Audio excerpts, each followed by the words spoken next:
Selamat malam semua, Assalamualaikum warahmatullahi wabarakatuh. Hari ini tanggal 8 Agustus 2024 ya, hari Kamis. Update penerusan daripada video yang kemarin. Dimulai dari indeks dolar. Untuk pergerakan indeks dolar ini masih sideways, tertahan di level area support Physical level 103.00 dan masih belum mampu bergerak ke atas secara signifikan ya untuk malam ini. Zona yang mesti diantisipasi kalau misalkan level area 103.00 sebagai support mampu menahan pergerakan, ada potensi ini mungkin kedorong ke atas, tetapi ringnya masih terbatas di kisaran level area 103.400 sampai dengan 103.500 terlebih dahulu untuk ring malam ini ya, sampai dengan besok. Kalaupun kedorong ke bawah, zona pantau supportnya itu berada di kisaran level area 102.56, dikarenakan di kirinya ini juga ada level area zona demand baru yang masih belum di retest ya. Jadi kalaupun kedorong ke bawah, ini masih terbatas juga, tetapi untuk malam ini sampai dengan besok ya, saya lebih antisipasi mungkin sideways akan berlanjut, tetapi pergerakannya terbatas. Kalaupun kedorong ke atas, mungkin fokusnya antara 103.400 sampai dengan 103.500 terlebih dahulu. Selanjutnya adalah untuk gold. Pergerakan untuk gold kemarin setelah mencapai level area TP1 ya, ruang gerak sekitar 300 pip. Harga ini putar balik ke atas, harusnya ini sudah beres semua ya, meskipun kena SL plus, tetapi sebagian profit sudah diamanin. Untuk saat ini harga tertahan di level area 2411 sebagai zona tengah atau sebagai pivotnya dari segi daily. Ada satu level lagi di atas sebagai pivot weekly yang belum dites sama sekali, yang mesti diantisipasi malam ini. Kalau misalkan harga ini kuat kedorong ke atas berada di kisaran level area 2423. Kemudian batas atas itu 2437 dan ada level area resisten pertama daily itu berada di 2442, cuman saya masih belum mengantisipasi ke sana terlebih dahulu ya. Saya lebih prefer untuk pantau di kisaran level area zona yang saya blok abu-abu di sini antara 2423 sampai dengan 2437. Kalaupun misalkan harga kedorong ke atas, selama harga tidak mampu bergerak di atas 2437, hati-hati, masih ada potensi gold ini kedorong ke bawah. Tetapi kalau misalkan minimal dari segi time frame H4 atau daily tutup di atasnya 2437, sebagai konfirmasinya mungkin kalaupun koreksi itu di 2423 sebelum upside kembali ya, tetapi selama tidak mampu bergerak di atas 2437 masih ada potensi, meskipun dari segi time frame kecilnya ini kedorong ke atas, ada potensi drop kembali ke bawah. Jadi saya lebih memilih netral dulu. Saya masih belum ada entry lagi, entry apapun di gold ya, baik buy ataupun sell. Akan saya pantau itu kalau misalkan kedorong ke atas di 2423 sampai dengan 2437. Kalau misalkan tidak mampu terlewati, tinggal tunggu konfirmasi pembalikan arah masuk ke market. Setelah harga bergerak balik di bawah 2423, mungkin skenario sell akan aktif lagi. Itu skenario yang pertama. Tetapi skenario alternatifnya kalau misalkan di level area 2411 di sini juga ada zona sebenarnya, tetapi zonanya ini samar-samar. Saya ambil aja history hacknya terdekat itu berada di kisaran 2418 ya. Jadi di sini saya kasih blok dulu sebagai zona pantau terdekat atau zona yang saya blok merah di sini ya. Kalau misalkan 2418 sampai dengan nanti kurang lebih antara jam 9 ataupun jam 10 malam tidak mampu terlewati, ini mungkin saya akan ancang-ancang cari stop sell dengan risiko stop loss mungkin sedikit di atasnya 2420, tetapi dari segi targetnya nggak bisa jauh-jauh. Target terdekat adalah 2437 sampai dengan 2480, cuman ada target di situ saja ya. Ini dengan catatan kalau misalkan 2418 tidak mampu dijebol. Untuk saat ini masih belum bisa dikategorikan akankah ada konfirmasi, ini masih belum, tetapi statusnya saat ini adalah retest di 2411. Jadi hati-hati di kisaran level area tersebut. Mungkin saya akan menunggu penutupan dari segi time frame 4 nanti di jam 9 malam itu, baru mungkin saya akan ada keputusan akankah sell di bawah 2410-an, kurang lebih di situ, atau kalau misalkan bergerak ke atas di 2418 mungkin saya akan pertimbangkan ketika ada konfirmasi di kisaran antara 2423 sampai dengan 2437, karena areanya ini gede banget. Jadi hati-hati. Untuk saat ini saya lebih memilih netral dulu. Kalaupun nanti ya harga tidak mampu lewat di 2418 dan ada konfirmasi di 2411, ini mungkin untuk target sell jangka pendek. Untuk day trade ini mungkin akan aktif, tetapi dari segi targetnya nggak bisa jauh-jauh. Planning sell itu dengan target 2399 sebagai TP1, TP2 itu berada di 2387. Saat ini saya lebih memilih netral dulu, meskipun kuat ke bawah saya ini mungkin saya nggak masuk dulu, saya akan abaikan dulu, mungkin saya akan nunggu nanti aja. Saya nggak berani buru-buru masuk ke market tanpa ada konfirmasi yang jelas. Selanjutnya adalah untuk GBP USD. Pergerakan untuk GBP USD ini, harga ini tertahan di histori low terdekat di tanggal 6 Agustus dan harga ini reject kembali ya. Planning sell ini sebenarnya sudah aktif, tetapi saat ini masih floating profit sebenarnya, tetapi dari segi jarak untuk stop loss ruang gerak sekitar 35 pip ini masih belum bisa di adjust. Target maksimal itu berada di kisaran 73 pip. Sebenarnya kalau misalkan untuk day trade ya, di kisaran level area 1.2672 ini sebagai target TP1 ini pun sebenarnya nggak masalah, risk rewardnya masih berada 1:1 dan target maksimal day trade itu berada di 2647.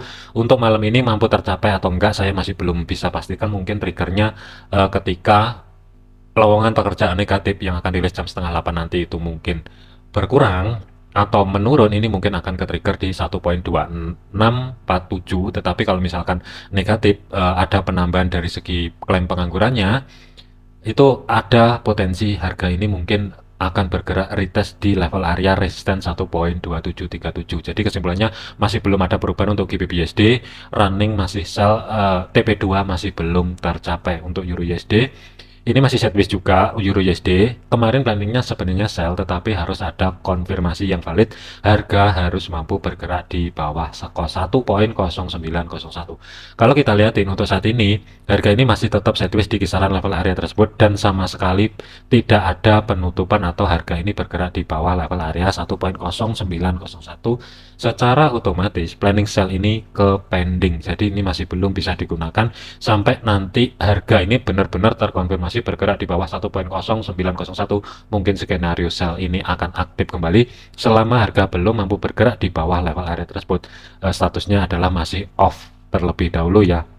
Untuk stop lossnya masih tetap berada di atasnya 1.0935 pembulatan setelah terjadinya konfirmasi yang benar-benar valid. Harga mampu bergerak balik di bawah 1.0901, tetapi dari segi targetnya tidak ada perubahan, masih tetap 50 pip berada di zona tengah atau sebagai pivot weekly yang berada di 1.0852. AUD USD, pergerakan untuk AUD USD harga ini tertahan di kisaran level area resisten pertama weekly-nya yang berada di 0.6553. Jadi ini masih belum ada konfirmasi akankah harga ini bergerak ke atas menuju resisten 2 atau cukup di kisaran level area tersebut baru balik ke bawah ya. Jadi hati-hati, di sini juga ada sideways kecil ini yang mesti diantisipasi. Kalau misalkan break ke bawah dari level area yang saya garis di sini ya, kalau misalkan break ke bawah ada potensi menuju zona tengah atau sebagai pivot, tetapi kalau break ke atas ada potensi ini akan mengambil resisten kedua weekly sebelum drop kembali. Jadi karena untuk AUD USD saya lebih memilih netral, tidak ada setup apapun untuk saat ini. USD CAD, pergerakan untuk USD CAD ini harga masih di tengah-tengah sebenarnya. History low-nya itu di antara support kedua weekly yang saat ini berubah fungsi sebagai level area resisten dan support ketiga weekly. Jadi ini masih belum ada konfirmasi. Kalaupun misalkan harga ini kedorong ke bawah, sebenarnya idealnya untuk ancang-ancang cari setup buy itu ketika tidak mampu melewati 1.3676, baru nanti kalau misalkan ada konfirmasi yang valid harga bergerak di atas 1.3702, mungkin skenario buy swing ini mungkin akan aktif. Tetapi untuk saat ini harga ini kan low terbawah itu berada di kisaran level area 1.3721 ya pembulatan. Jadi hati-hati, ada potensial sideways, tetapi kalau misalkan harga mampu bergerak di atas 1.3753 dari segi time frame H4 apalagi terkonfirmasi tutup di kisaran level area tersebut, ada potensi mungkin untuk malam ini sampai dengan besok USD CAD ini mungkin akan kedorong ke atas kembali ya. Tetapi untuk planning buy-nya hati-hati, ini 50-50, bisa aja dia setelah konfirmasi di atas 1.3753 ada potensi mungkin sedikit kedorong ke bawah sebelum melanjutkan perjalanan ke atas. Cuman kalau mau day trade, kalau sudah mampu bergerak di atas 1.3753 ini mungkin skenario buy ini akan aktif, tetapi nggak bisa jauh-jauh untuk targetnya. Target TP-nya itu ruang gerak sekitar 50 pip maksimal, tetapi hati-hati untuk stop loss-nya ruang gerak sekitar 44 pip, sedikit berada di history low yang kemarin. Tetapi kalau misalkan harga kedorong ke bawah, sebenarnya planning buy itu yang ideal itu berada di 1.3702 sampai dengan 1.3676 setelah terjadi konfirmasi pembalikan arah yang valid tentunya ya. Jadi untuk saat ini saya lebih memilih wait and see dulu, tidak ada entry posisi baik buy ataupun sell di USD CAD. Next adalah USD Swiss. Pergerakan untuk USD Swiss ini kemarin sudah TP ya 100 pip lebih, 110-an pembulatan ya. Dan ketika menyentuh level area sebagai resisten 0.8618, harga ini sedikit kedorong ke atas tetapi nggak lama harga balik ke bawah kembali. Untuk zona pantau malam ini masih ada potensi ini mungkin kedorong sekali lagi ke bawah menuju 0.8500 sebagai Physical Price Level. Kalau misalkan terjadi seperti ini ya, selama harga ini tidak bergerak di antara Physical Price Levelnya dan support kedua weekly yang berada di 0.8464, ini mungkin skenario B akan aktif kembali ya. Jadi untuk yang merah di atas ini saya hapus dulu. Planningnya adalah wait and see, ancang-ancang cari setup buy, tetapi biarin dulu untuk USD Swiss ini kedorong ke bawah sekali lagi selama harga tidak mampu tutup di bawah 0.8464 minimal dari segi time frame 4. Ideal adalah daily, tinggal tunggu konfirmasi pembalikan arah, harga bergerak balik di atas 0.8500, mungkin re-entry ataupun skenario buy akan aktif kembali. Tetapi hati-hati dikarenakan untuk hari ini Kamis dan besok Jumat, kalau misalkan sampai dengan besok sore tidak ke trigger, ini mungkin skip dulu ya, di cancel dulu. Mungkin akan ada planning lanjutan lagi untuk 1 minggu ke depan ya, untuk hari Senin minggu depan tentunya. Jadi ini antisipasi aja kalau misalkan malam ini harga mampu kedorong ke bawah dan tidak mampu bergerak di bawah 0.8464, tinggal tunggu konfirmasi pembalikan arah. Mungkin skenario buy ini akan aktif kembali setelah ada konfirmasi atau penerusan harga di atas 0.8500. Terakhir adalah untuk USD Yen. Pergerakan untuk USD Yen ini statusnya juga sama. Kemarin dapat 340-an pip ya untuk TP-nya, pas di kisaran level area resistennya 147.88. Di sini pas di kisaran level area tersebut harga ini kedorong ke bawah. Jadi untuk USD JPY ini masih ada potensi harga ini kedorong ke bawah, tetapi saya lebih memilih netral dulu. Saya akan pantau di 143.48 terlebih dahulu ya, karena hari ini Kamis dan besok itu terbatas hari Jumat. Jadi saya lebih ideal tidak masuk ke market terlebih dahulu untuk USD Yen. Zona pantaunya mungkin untuk malam ini nggak jauh-jauh di kisaran level area tersebut. Yang pertama adalah 145.200, ini terdekatnya.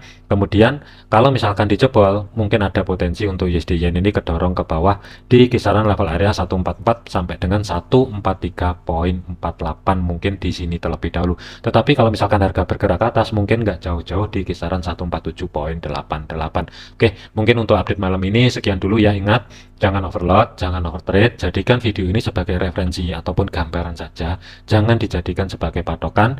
Segala keputusan risiko menjadi tanggung jawab masing-masing. Sekian, terima kasih, sampai jumpa di video yang selanjutnya.